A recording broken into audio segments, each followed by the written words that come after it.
Shalom anak-anak yang terkasih di dalam Tuhan Yesus. Bersama saya Ibu Acuy, kita akan mempelajari pendidikan agama Kristen dan budi pekerti kelas 7. Baik, sebelum kita memulai, mari kita berdoa. Tuhan Yesus, terima kasih untuk waktu dan kesempatan yang indah yang Tuhan berikan kepada kami. Sebentar kami akan memulai kegiatan pembelajaran bersama dengan anak-anak kami. Kami mohon Tuhan kiranya kuasa Roh Kudus-Mu hadir menyertai kami. Pimpin sertai kami sepanjang pembelajaran ini ya Tuhan, sehingga kami boleh dimampukan untuk kami boleh memahami, mengerti akan firman-Mu. Ini doa kami Tuhan, di dalam nama Tuhan Yesus kami berdoa. Haleluya, amin. Baik, sebelum kita memulai ke materi kita hari ini tentang baptisan sebagai tanda menjadi milik Kristus. Sekarang Ibu minta kalian kemukakan secara lisan hasil wawancaramu dengan orang tua di rumah. Kapan kamu dibaptis? Siapa yang membaptiskanmu? Apa kata orang tuamu tentang arti dari baptisan? Tuliskan di sini di e-book halaman 18, kirim japri ke WA Ibu. Baik, kita akan melanjutkan materi kita hari ini tentang baptisan sebagai tanda menjadi milik Kristus. Kompetensi dasar 3.1, memahami bahwa Allah mengampuni dan menyelamatkan manusia dalam Yesus Kristus. Tujuan pembelajaran yang pertama, menghayati pengampunan Allah di dalam Yesus Kristus. Yang kedua, menjelaskan makna baptisan sebagai lambang pembasuhan. Yang ketiga, menulis puisi yang isinya mengimani pengampunan dan penyelamatan Allah melalui Yesus Kristus. Materi baptisan sebagai tanda menjadi milik Kristus. A. Arti baptisan. Menurut Alkitab, baptisan berasal dari bahasa Yunani, yaitu baptizo, yang berarti menyelamkan atau mencelupkan. Dalam Injil Markus pasal 7 ayat 4, Lukas pasal 11 ayat 38, tampak adat istiadat Yahudi mengenai membasuh anggota tubuh dengan air sebagai simbol pembersihan diri. Adat kebiasaan ini berkaitan dengan makna baptisan sebagai pembasuhan atau membersihkan dengan air. Dalam kitab Roma pasal 6 ayat 1 sampai dengan ayat 6, Rasul Paulus memberikan penekanan pada arti baptisan. Jika demikian, apakah yang hendak kita katakan? Bolehkah kita bertekun dalam dosa supaya semakin bertambah kasih karunia itu? Sekali-kali tidak. Bukankah kita telah mati bagi dosa? Bagaimanakah kita masih dapat hidup di dalamnya? Atau tidak tahukah bahwa kita semua yang telah dibaptis dalam Kristus telah dibaptis dalam kematiannya? Dengan demikian, kita dikuburkan bersama-sama dengan Dia oleh baptisan dalam kematian, supaya sama seperti Kristus telah dibangkitkan dari antara orang mati oleh kemuliaan Bapa, demikian juga kita akan hidup dalam hidup yang baru. Sebab jika kita telah menjadi satu dengan apa yang sama dengan kematiannya, kita juga akan menjadi satu dengan apa yang sama dengan kebangkitannya. Karena kita tahu bahwa manusia lama kita telah turut disalibkan, supaya dosa tubuh kita hilang kuasanya, agar jangan kita menghambakan diri lagi kepada dosa. Rasul Paulus mengajarkan bahwa baptisan merupakan tanda pertobatan manusia yang ingin masuk ke dalam hidup baru di dalam Kristus. Sebagaimana Kristus telah mati untuk menebus dosa-dosa kita, baptisan kita merupakan tanda pertobatan di mana dosa kita dihapuskan. Jauh sebelum Yohanes melakukan baptisan, dalam tradisi Yahudi juga ada tata cara pembasuhan dengan air yang bermakna membasuh dosa manusia. Seperti Naaman yang menyelam ke dalam air untuk menyembuhkan penyakitnya. Injil Markus pasal 1 ayat 4 sampai 11 menunjukkan bahwa baptisan Yohanes adalah kelanjutan atau penerus dari adat pembasuhan Perjanjian Lama. Namun dengan pengertian baru, yaitu bukan sekedar penyucian, tetapi sebagai lambang pertobatan.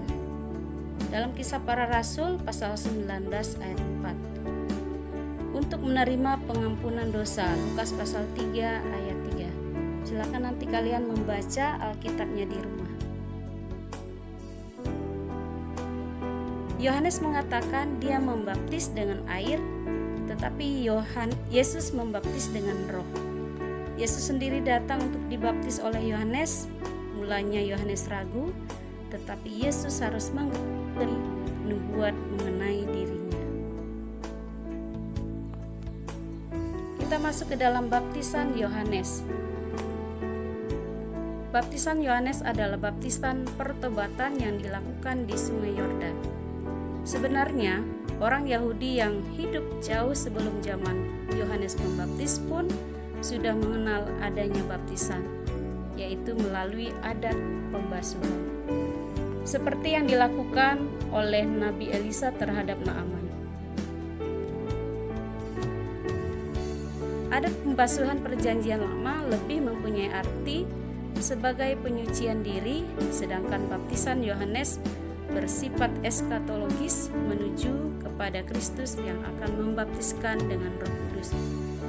Injil Markus pasal 1 ayat 4 sampai dengan ayat 8. Baptisan Yohanes sekalipun bermakna penyucian diri dari dosa ataupun pembasuhan, namun sifatnya melambangkan pertobatan dan pengharapan akan kebangkitan Kristus.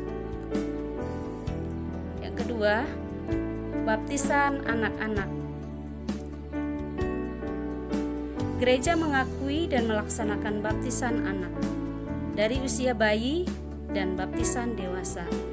Akan tetapi, ada juga beberapa gereja yang hanya mengakui baptisan orang dewasa. Dalam Injil Lukas pasal 18 ayat 16a, Matius pasal 19 ayat 14a, Markus pasal 10 ayat 14a, Yesus memarahi murid-muridnya yang ingin menghalang-halangi anak-anak datang kepadanya. Dia mengatakan, biarkanlah anak-anak itu datang kepadaku. Jangan menghalang-halangi mereka. Yesus memberkati anak-anak, maka baptisan anak-anak memiliki dasar dalam Alkitab bahwa Yesus sendiri menyambut anak-anak dan memberkati mereka. Jadi, baptisan anak-anak memiliki dasar dalam Alkitab.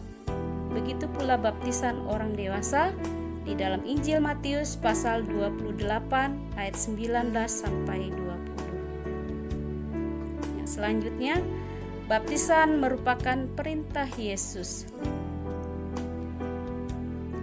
Dalam Injil Matius pasal 28 ayat 19 sampai 20 yang menjadi amanat agung Tuhan Yesus, Yesus meminta kepada murid-muridnya untuk pergi ke seluruh penjuru bumi, kabarkan Injil Kerajaan Allah dan baptis orang-orang percaya dalam nama Bapa, Anak dan Roh Kudus. Yesus menginginkan agar keselamatan diperluas mencakup seluruh bangsa. Keselamatan yang pada mulanya dipahami hanya milik bangsa Israel sebagai umat pilihan, kini diperluas Yesus menjadi milik semua bangsa. Setiap orang dari berbagai bangsa yang percaya kepadanya menjadi muridnya. Tandanya adalah melalui baptisan dan mereka pun menerima anugerah keselamatan. Jadi, unsur percaya amat penting dalam baptisan, yaitu hanya orang percaya kepada Kristus dan orang yang bertobat yang akan menerima baptisan kudus. C. Kita masuk ke dalam baptis, percik dan selam.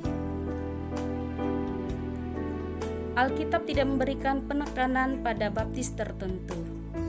Alkitab lebih memberikan penekanan pada makna baptisan. Setiap gereja melakukan cara baptisan menurut tradisi dan aturan gereja masing-masing. Yang terpenting bukan cara seseorang dibaptis, melainkan makna baptisan itu sendiri. Kita masuk kepada kesimpulan. Baptisan merupakan salah satu sakramen dalam gereja Protestan yang mengakui dua sakramen, yaitu sakramen perjamuan kudus dan baptisan kudus. Baptisan kudus merupakan tanda seseorang menjadi bagian dari persekutuan orang percaya yang telah bertobat dan bersedia hidup baru dalam anugerah Yesus Kristus. Semua orang yang telah dibaptis dalam nama Bapa, Putra, dan Roh Kudus adalah orang-orang yang telah menjadi bagian atau anggota dari persekutuan orang percaya. Jika seseorang dibaptis pada masa kanak-kanak, dia dibaptis berdasarkan pengakuan dan iman orang tuanya. Demikian mengenai penjelasan baptisan sebagai tanda milik Kristus. Pembaptisan hanyalah merupakan awal dari suatu proses sepanjang hidup sebagai anak-anak terang. Berdoa dan membaca Alkitab merupakan bagian dari proses itu. Hidup sebagai anak-anak terang artinya berpikir, berkata-kata, dan bertindak sesuai dengan terang firman Tuhan atau ajaran Yesus. Baik, sebelum kita menutup pembelajaran ini, mari kita berdoa. Terima kasih Tuhan, terima kasih untuk penyertaan-Mu selama pembelajaran kami. Terima kasih untuk berkat-Mu, kiranya Engkau sertai kami untuk mengikuti pembelajaran berikutnya. Di dalam nama Tuhan Yesus Kristus kami mengucap syukur, haleluya, amin. Pembelajaran untuk kali ini sudah selesai, sampai bertemu kembali pada pembelajaran berikutnya. Terima kasih, Tuhan Yesus memberkati. Amin.